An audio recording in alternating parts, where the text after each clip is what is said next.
So hello guys, welcome back in our next video. तो आज हम बात करने जा रहे हैं इनह्यूमन एपिसोड 7।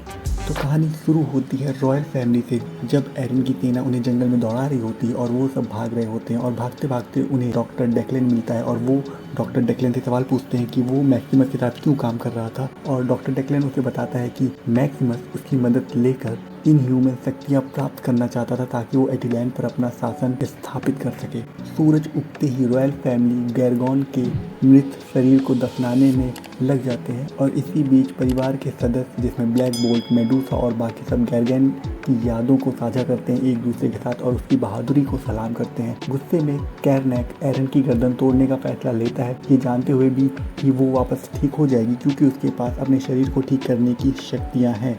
कैरनैक का गुस्सा और दुख साफ झलक रहा था क्योंकि वो अपने एक दोस्त की मौत का बदला लेना चाहता था। वहीं एटिलैंड में मैक्सिमस का सामना होता है क्रिस्टल और लॉकजॉ से। क्रिस्टल मैक्सिमस को सही तरीके से इस विवाद को सुलझाने की चुनौती देती है और मैक्सिमस मान लेता है और इस चुनौती में दोनों पक्षों के समर्थन करने वालों की भीड़ इकट्ठा होगी और उन सब के सामने ये समझौता किया जाएगा। वहीं दूसरी तरफ पृथ्वी पर ब्लैक बोल्ट और मेडूसा इस बात पर बहस कर रहे होते हैं कि मैक्सिमस के साथ कैसे निपटा जाए। मेडूसा ब्लैक बोल्ट से रिक्वेस्ट करती है कि अपने भाई को मारने से हालत नहीं सुधरेगी। मेडूसा की चिंता और प्यार उसके चेहरे पर साफ झलकता है, जबकि ब्लैक बोल्ट अपने अंदर के संघर्ष से लड़ रहा है कि उसे क्या करना चाहिए, क्योंकि एक तरफ उसका गुस्सा है और दूसरी तरफ उसे अपने राजा होने का कर्तव्य भी निभाना होगा। इन सब के बाद लॉकजॉ और क्रिस्टल वापस उन लोगों के पास लौट चुके हैं और लॉकजॉ उन सबको समुंदर में टेलीपोर्ट करता है, जहाँ पर उन्हें पता चलता है कि ट्रिटन अभी जिंदा है क्योंकि वो उनके सामने से ही समुद्र से बाहर निकलता है। ट्रिटन को देखने के बाद वो सब बहुत ज़्यादा खुश हो जाते हैं, लेकिन साथ ही साथ आश्चर्यचकित भी हो जाते हैं क्योंकि ट्रिटन की मौत तो पहले ही हो चुकी थी जैसा कि उन्हें पता था। और तब हमें पता चलता है कि ये सब ट्रिटन और ब्लैक बोल्ट के बीच में बनाई गई एक बहुत ही अच्छा प्लान था। अगर कभी ट्रिटन घायल हो जाए तो इन सब चीज़ों को निपटने के लिए उन्होंने ये प्लान बनाया था। और ट्रिटन कहता है कि उसे ब्लैक बोल्ट पर पूरा भरोसा है कि वो इस मुश्किल के समय से उभर जाएंगे और उसे अपने राजा पर पूरा यकीन है। लेकिन इस बात से मेडूसा बहुत ही ज़्यादा गुस्सा होती है एक बार फिर से ब्लैक बोल्ट पे, क्योंकि ब्लैक बोल्ट ने इस प्लान में मेडूसा को या किसी और फैमिली मेम्बर को शामिल नहीं किया था, जबकि मेडूसा का ये कहना था कि तुम्हें हर चीज़ जो भी तुम करते हो हम सबको शेयर करनी चाहिए क्योंकि हम सब एक फैमिली हैं। और इन सब के बाद लॉकजॉ उन सबको एटिलैंड में एक गुप्त शाही बंकर में टेलीपोर्ट करता है जिसे ब्लैक बोल्ट ने छुपा कर रखा था। यहाँ पर मेडूसा और ब्लैक बोल्ट के बीच फिर से एक नई चर्चा शुरू हो जाती है कि ये जानकारी उससे क्यों छुपाई गई। मेडूसा ब्लैक बोल्ट पर पूरा यकीन तो करती है, लेकिन उसे ये नहीं समझ में आ रहा है कि ब्लैक बोल्ट कई बातें उससे क्यों छुपा रहा है। और यहाँ पर हमें इन दोनों के बीच का ये निजी पल उनके रिश्ते की गहराई को दिखाता है। और बातें करते करते ब्लैक बोल्ट और बाकी सब मैक्सिमस का सामना करने के लिए तैयारी करते हैं और इसी बीच एरन जागती है और मैक्सिमस को अपने पास पाती है, क्योंकि जब क्रिस्टल मैक्सिमस से बात करने आई थी तो एरन की बॉडी भी साथ लेकर आई थी।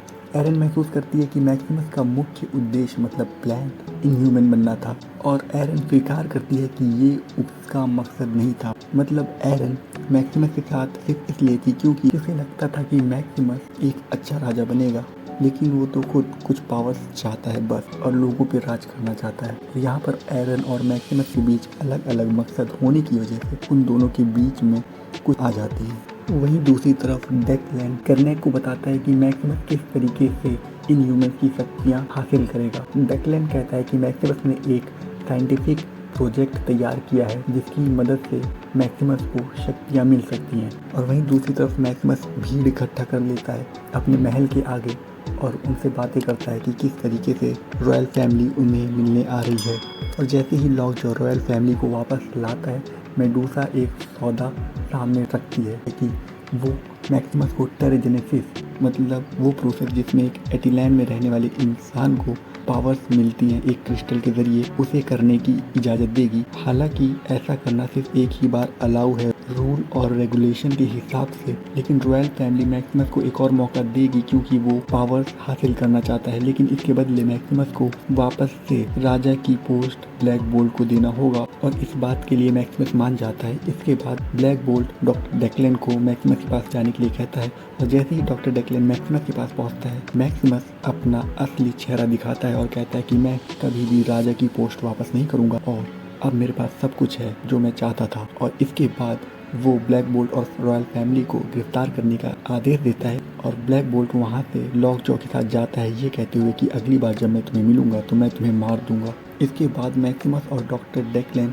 टेराजेनेसिस की तैयारी में लग जाते हैं, लेकिन डॉक्टर डेक्लेन मैक्सिमस को उसके खतरों के बारे में भी बताता है। और इसी बीच एरन मैक्सिमस को ये बोलती है कि रॉयल फैमिली इतनी आसानी से हार नहीं मानेगी, तो हमें उसका भी ध्यान रखना होगा क्योंकि वो दोबारा कोशिश जरूर करेंगे। और वहीं दूसरी तरफ बंकर में वापस रॉयल फैमिली वापस आती है और मेडूसा और ब्लैक बोल्ट अपने पुराने दिन याद करते हैं जब मेडूसा और ब्लैक बोल्ट आपस में मिले थे। और इस बात से मेडूसा ब्लैक बोल्ट को बताती है कि मैं तुम्हारे साथ इसलिए हूँ क्योंकि तुम एक अच्छे राजा हो सकते हो, तुम एक अच्छे इंसान थे, लेकिन अगर तुम अपने भाई को ही मार दोगे तो तुम एक अच्छे इंसान नहीं रहोगे। हालांकि तुमने मेरे पेरेंट्स को मार दिया था, लेकिन उसमें तुम्हारी कोई गलती नहीं थी क्योंकि तुम्हारी शक्तियों पे तुम्हारा कोई नियंत्रण नहीं था, लेकिन अब तुम्हारे ऊपर तुम्हारा पूरा नियंत्रण है, तुम दोबारा ऐसा नहीं करोगे। और इसी बीच कैरनेक उनके पास आता है और कहता है कि मेरे पास एक तरीका है जिससे हम गैरगैन को वापस ला सकते हैं, और वो तरीका है कि डॉक्टर डेक्लेन का जो साइंटिफिक प्रोसेस है उसके ज़रिए हम टेराजेनेसिस करके दोबारा से गैरगैन को वापस ला सकते हैं। लेकिन इस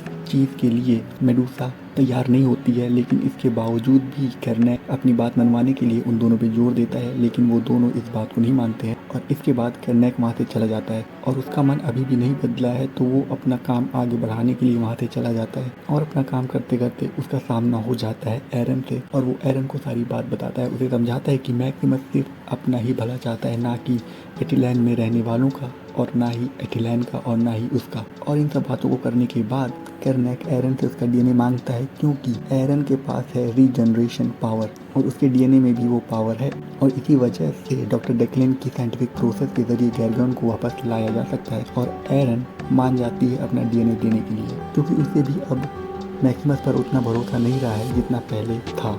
वहीं दूसरी तरफ मेडूसा क्रिस्टल के पास जाती है, जहाँ पर क्रिस्टल थोड़ा सा उदास होकर बैठी रहती है क्योंकि क्रिस्टल को डेव से काफ़ी ज़्यादा लगाव हो चुका था, जो कि पृथ्वी पर रहने वाला एक इंसान है, और वो पृथ्वी पर जाकर एक सीधा साधारण जीवन जीना चाहती है डेव के साथ। मेडूसा उससे कहती है कि कोई बात नहीं, सब कुछ ठीक हो जाएगा, एक बार इन सब चीज़ों से हम निकल जाएं तो इस बारे में हम अच्छे से बात करेंगे। वहीं दूसरी तरफ कैरनेक और एरन उसी प्रोसेस में गैरगन को वापस लाने की तैयारी करते हैं और स्टार्ट करते हैं प्रोसेस, लेकिन एरन की पावर्स अब वीक हो चुकी हैं और इसी वजह से प्रोसेस उतना सक्सेसफुल नहीं होता है जितना उन्हें रिजल्ट चाहिए था, और गैरगन में कोई भी बदलाव नहीं आता है। और तभी वहाँ पर सैनिकों की आने की आवाज़ आती है और वो दोनों वहाँ से भाग जाते हैं क्योंकि मैक्सिमस आ रहा था अपनी टेराजेनेसिस के लिए वहाँ पर।